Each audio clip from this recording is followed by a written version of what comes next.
I spent time with the HOVERAir X1 Promax, and I realized that there may be a misunderstanding of what this drone really is.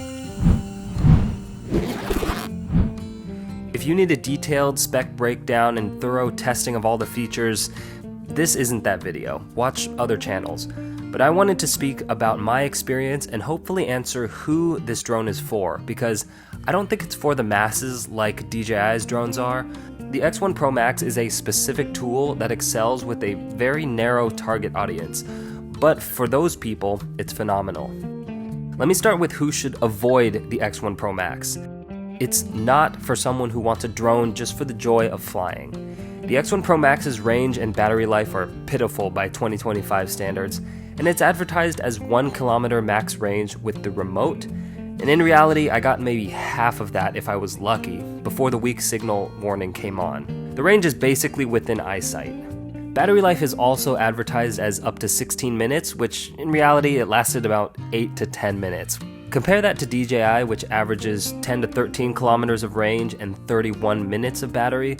Of course, with real life being way less than that, but it's still significantly longer than the X1. In general, I find it kind of misleading for all drone companies to only advertise the best case range and battery.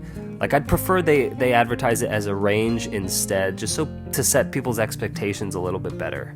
The X1 Pro Max's range and battery will still work for most people, like it was fine for me, I guess, as it's a good practice to fly drones within eyesight anyways. I mean, my first ever Mavic Mini had about the same range, but in 2025, compared to the competition, the range is just so much less that it's almost not even in the same category of drone as DJI's.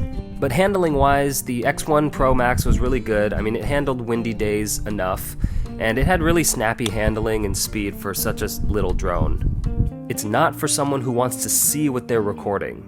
Both this drone and DJI's drones can work by themselves with just a few modes, or with your smartphone, but in general, the phone experience isn't ideal, so I'll be talking about the remotes.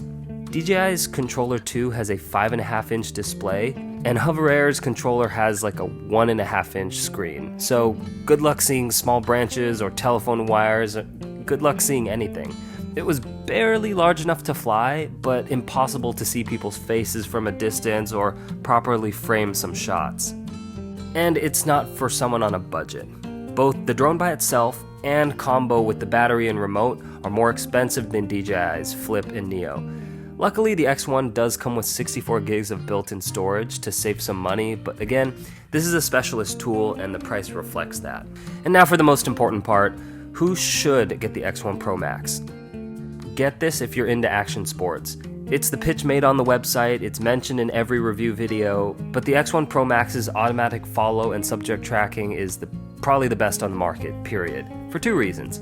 One is HOVERAir software, whatever magic they do behind the scenes. I tested it indoors, outdoors, walking through doorways and around obstacles. I tested it playing basketball, running, biking, running through trees. I tested all the different app presets, everything. The X1 Pro Max basically didn't ever lose me unless I either went too fast that the drone physically couldn't keep up with me on a bike, for example, or if I deliberately tried to juke it, like all of a sudden I'd come back at the drone and step out of frame. I didn't try the ski mode, but I imagine it works pretty well because there aren't any obstacles for it to hit, usually, and target tracking is really easy because it's high contrast against the white snow. The only risk is bombing a hill so fast that you lose the drone. It also works for water sports because the drone can fly over water. But the second reason it's pretty good at tracking, maybe less obvious than the software, is the X1 Pro Max's lens choice.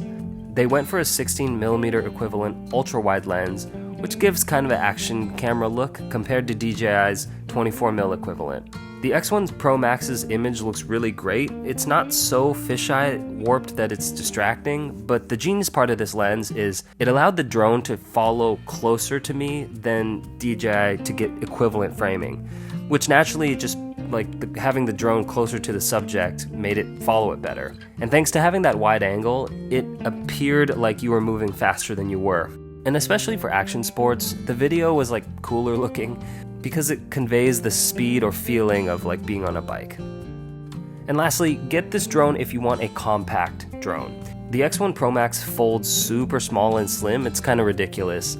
And the only benefit of having this embarrassingly small display is that the controller also folds down pretty small as well.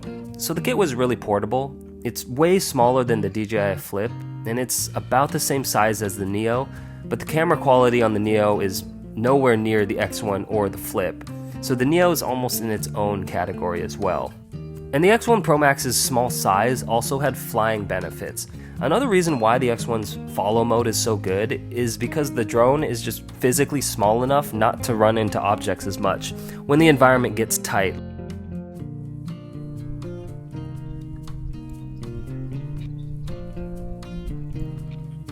Okay, so final thoughts on the X1 Promax. I was disappointed with it as a traditional drone. The flight range and battery life are shockingly trash. You need a magnifying glass to see the controller's display, and it's expensive. But the more I used it, the more I realized that it isn't a traditional drone. It's a flying selfie stick.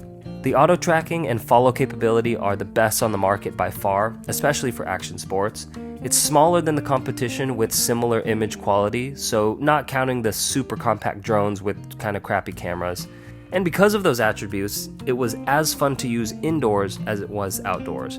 Like, I would just have it follow my nephews running around the house while I disregarded my babysitting duties and watched TV like a normal adult. Anyways, comment below if you want a response, let's talk, and subscribe for new videos on Sundays. Thanks!